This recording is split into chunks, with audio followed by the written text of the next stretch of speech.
Hello. So our today's question is, which of the following statement is incorrect? Rolling friction is smaller than the sliding friction.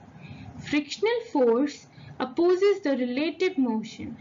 Limiting value of static friction is directly proportional to the normal reaction, or the coefficient of sliding friction has a dimensions of length. So coefficient of sliding friction has no dimension. F equals to mu s n. So mu s equals to F by n. That means F by n has no dimensions.